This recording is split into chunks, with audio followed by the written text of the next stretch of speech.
নমস্কার বন্ধুরা, আজ আমি তোমাদের করে দেখাবো লোটে মাছের মচমচে ফ্রাই। এটা কিন্তু খুবই একটা মজাদার রেসিপি, আর এটা খেতে কিন্তু ভীষণই ভালো লাগে, আর বানানোও কিন্তু খুবই সহজ, খুবই ইজি। খুব কম টাইমের মধ্যে এটা বানিয়ে নিতে পারো। চলো তাহলে রেসিপিটা বানানো শুরু করি। এর জন্য আমি মাছ নিয়ে নিয়েছি, 500 গ্রাম মতো মাছ নিয়ে নিয়েছি, যার মধ্যে আমি 2 টেবিল চামচ মতো লেবুর রস দিয়ে দেবো, যাতে মাছের আষ্টে গন্ধটা না থাকে। তো এরপর আমি দিয়ে দেবো 2 টেবিল চামচ মতো আদা রসুনের পেস্ট, আর আমি দিয়ে দেব গোলমরিচের গুঁড়ো, 2 চামচ আমি গোলমরিচের গুঁড়ো দিয়ে দেব। এরপর আমি পরিমাণ মতো নুন দেব। নুনটা কিন্তু বুঝে দিতে হবে, কারণ সামুদ্রিক মাছ, নুনটা বেশি দিলে কিন্তু রান্নাটা বাজে হয়ে যাবে। তো এরপর আমি এই উপকরণগুলো দিয়ে মাছটাকে খুব ভালো করে কিন্তু আমি ম্যারিনেট করে রেখে দেব। আমি 10 মিনিটের জন্য ম্যারিনেট করে রেখে দেবো, তোমরা চাইলে বেশিও রাখতে পারো। তো এরপর আমি দেখো একটা বাটি নিয়ে নিয়েছি, যার মধ্যে আমি ব্যাটার তৈরি করার জন্য প্রথমেই দিয়ে দেব ময়দা। আমি 1 কাপ ময়দা দিয়ে দিয়েছি, আর আমি দিয়ে দেব কর্নফ্লাওয়ার, দিয়ে দেবো ময়দার অর্ধেক পরিমাণ। তো দিয়ে আমি পরিমাণ মতো এর মধ্যে নুন দিয়ে দেব,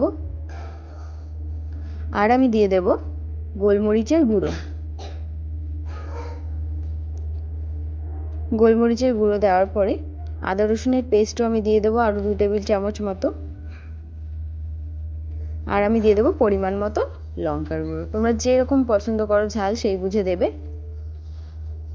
আর একটা ডিম ভেঙে আমি এর মধ্যে দিয়ে খুব ভালো করে আমি এই উপকরণগুলো মিশিয়ে নেব হাত দিয়ে। তো উপকরণগুলো মেশানো হয়ে গেলে এরপর আমি এর মধ্যে অল্প অল্প করে জল দিয়ে একটা ঠিক ব্যাটার তৈরি করে নেব। ব্যাটারটা কিন্তু একদমই পাতলা করা যাবে না, তখন মাছের গায়ে কিন্তু লাগাতে অসুবিধে হবে।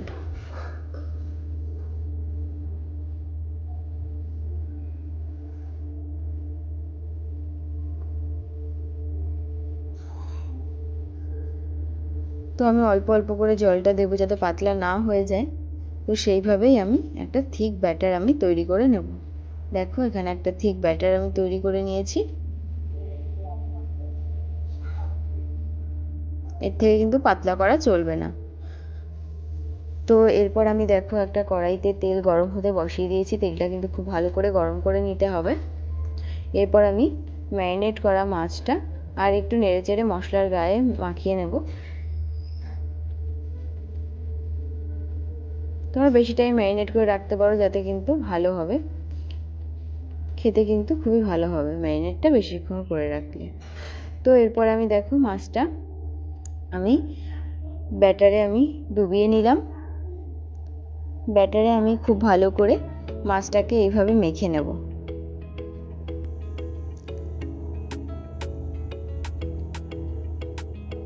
তো এরপর আমি ব্যাটারে মাছটাকে খুব ভালো করে ঠিক মাখিয়ে নিয়ে একটা একটা করে তুলে আমি কড়াইতে দিয়ে দেব। তেলটা কিন্তু খুব ভালো করে গরম করে নিতে হবে, না হলে কিন্তু লেগে গেলে কিন্তু নিচে যদি মাছের ব্যাটারটা লেগে যায় তো তখন ফ্রাইটা দেখতেও ভালো হবে না, খেতেও ভালো লাগবে না। তো খুব ভালো করে তেলটা গরম করে নিয়ে একটা একটা করে মাছ আমি দিয়ে দেব তেলের ভেতরে।